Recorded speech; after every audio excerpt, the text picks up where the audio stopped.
Hello, Internet. My name is ZemosHD. Welcome to the second episode of PragerU versus Truth. Today, we're going to be talking about Brandon Tatum and white privilege. Oh boy, it's about to be a real treat. Now, who is Brandon Tatum? Well, he's the guy who pushed that conspiracy theory hoax that the white boy got attacked on the bus for wearing a Trump hat. I covered it in my John Doyle video, which got age restricted. Thanks, YouTube. But more importantly, he's going to be trying to convince us today that white privilege doesn't exist. He fails, by the way. Let's get into it. Woke white people, I'd like to ask you a favor. Please stop asking for forgiveness for your white privilege. You're not fooling anybody. You're not helping black people or any other minority. And your public confessions don't make you look virtuous. They make you look disingenuous, which is a really nice way of saying fake, phony, and fraudulent. For starters, what is white privilege anyway? Because you're born with white skin, you have all these advantages that I don't have? Like what? Like you can get a mortgage loan that I can't get? I got a loan. At a great rate, by the way, and I got the house. Why would a banker not give a loan to someone who met the loan requirements? He doesn't want to make money? I've never heard of such a banker. So I guess Brandon's just never heard of the 1950s. I'm joking. Oh, not about the 1950s thing, about that actually being my argument. Let's do a hypothetical. Let's imagine that we live in a beautiful, all-white ethno neighborhood. Let's call it Nick Fuentes land. Yeah, that sounds nice. Nick Fuentes land. In Nick Fuentes land, we have the banker and we have the real estate agent. One day in Nick Fuentes land, a wealthy black family wants to move into the neighborhood. After discussing it with the black family, the real estate agent and the banker come to an agreement that the black family will pay a higher rate in mortgage and assume a higher interest rate. No doubt bringing much profit to the real estate agent and the banker. However, the local white families gather together to tell the banker and the real estate agent that if the blacks move in, they move out. So, what will the real estate agent and the banker do? Will they alienate the black people and lose out on that money, or will they keep the majority of their profits with the white families? I'm sorry, but you guys are going to have to be escorted out of Nick Fuentes land. But why? We agreed to pay for everything. I know, but there's been a change in policy. So, your contract no longer holds. Yeah, that's a good excuse, right? I mean, if it doesn't work, we'll just get the cops to play some crack on him. It's no big deal. As you can see from my expertly edited sketch there is a reasonable way that bankers could deny blacks loans. Oh, I also brought a data, so, that skit was pretty much pointless.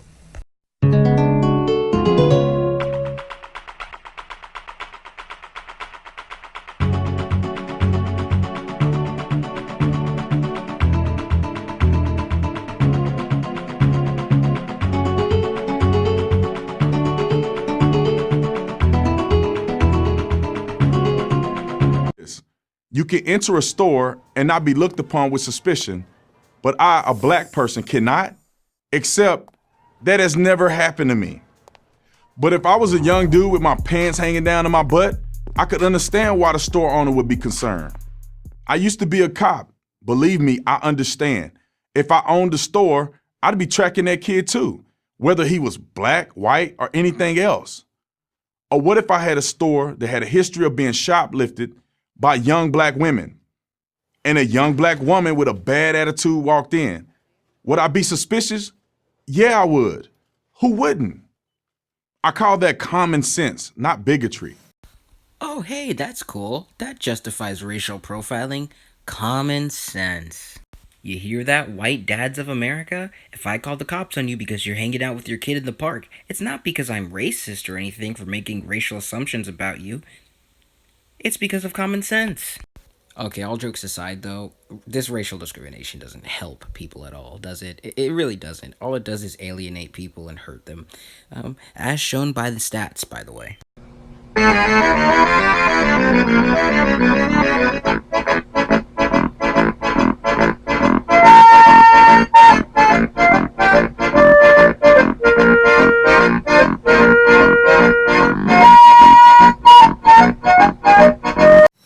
there's another way of looking at this. In many ways, in today's America, blacks have more privilege than whites. How? Where's the evidence? You don't cite any studies. Can I see the studies? It's been my experience that whites bent over backwards to give blacks every possible advantage. If Yeah, your experiences, not everyone else's. two people are equally qualified for a job, the black person will usually get it. Big companies and prestigious universities fall all over one another trying to sign up talented black people. Once again, that's not what the data shows. Thanks, PragerU, for lying to us again.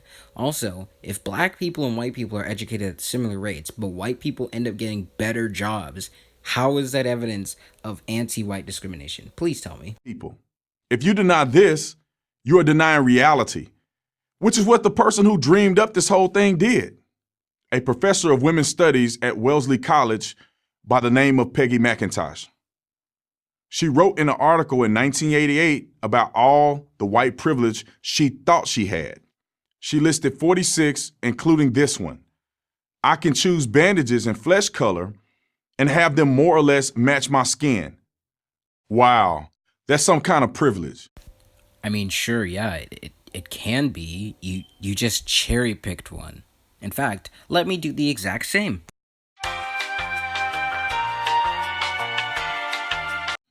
Soon others took up the cause. Today, these so-called progressives dominate our colleges and universities, imposing this absurd notion of white privilege on their students. That's too bad because it does nothing good for white students, and it does nothing good for black students. But of the two, ironically, the white students get the better of the deal. Let me explain. To acknowledge your white privilege is supposed to make you feel bad. Only it doesn't. It makes you feel good because by acknowledging your white privilege, you're declaring yourself to be enlightened. So now you get to speak for all white people? What if acknowledging your white privilege makes you sad? I don't know. I'm not in the head of all white people, but I'm not assuming all of them feel this way about a certain thing. And as a virtue bonus, it also makes you a better person than those whites who don't acknowledge their privilege. White privilege, which is supposed to make you feel bad, ends up making you feel good. Meanwhile, the real damage is to blacks. What makes whites feel good makes blacks angry. More than 50 years after the civil rights movement, the message is, you're still oppressed. How can this not create a victim mentality? And anyone of any color who sees himself as a victim gets angry. Now, Finally, PragerU is being honest about problems that they contribute to, like, causing a victim mentality in white people by claiming that black people have more privileges than them. Off to the comments. How many shrimps do you have to eat before you make your skin turn pink? Eat too much and you'll get sick. Shrimps are pretty rich.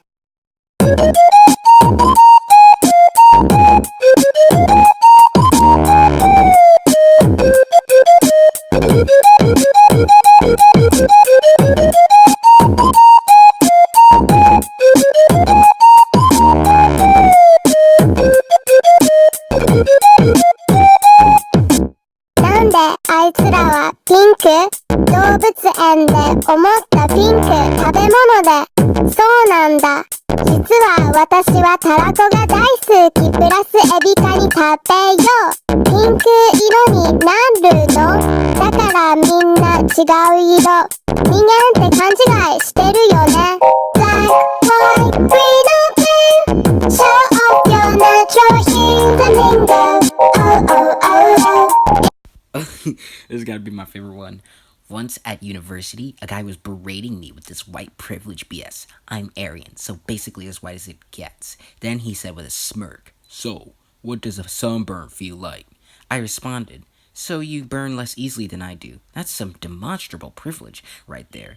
And well, a sunburn feels a bit like your smug existence. Annoying, but ultimately inconsequential. And everyone clapped. I wouldn't deny for a second that there are privileges in life. They're all over the place. There's two-parent family privilege. That's huge. There's being lucky to be born in America privilege. There's good gene privilege. But white privilege?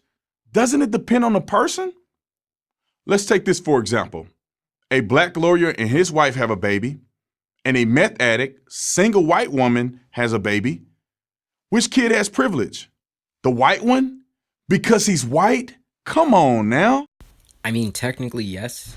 Even considering the fact that the black kid will be more likely to be exposed to the criminal justice system, which is biased against them.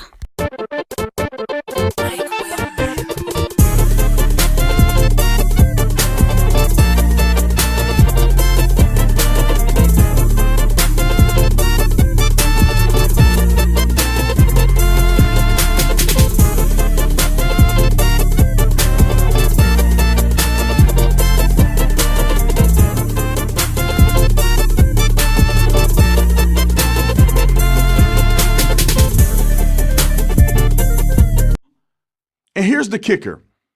Even if it were true, all those claims about white privilege, so what? Would it change a single thing I did? Brandon, no one cares about your individual experience. People care about the broader picture, like, institutional racial discrimination. But hey, keep talking about yourself some more. If white people apologize for being white, is that supposed to help me? In what way? So let's be real. White privilege is an attempt by the left to divide Americans by race. Wait, are you serious? So when Trump says stuff like, when Mexico sends its people, it's sending rapists, murderers, and thieves, and some I imagine are good people. That's not trying to divide people based on race. But when people talk about the sociologically accepted term white privilege, that is. Good job, PragerU. Good job. It's all theory and all nonsense. Oh, bruh, are you serious? So you have presented no studies, no facts, no data in your video, all of it your personal feelings and experiences, and we're the ones basing our stuff on theory and nonsense. You gotta be kidding me, bro. If you want to fall for it, go ahead. It's a free country. But don't try to sell it to me. I'm an American who deal with my fellow Americans one-on-one. Try it. It works. I can't.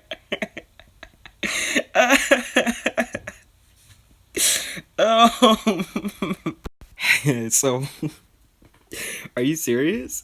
Just try it. It works. Man, why isn't that the tagline for like everything in the world, man?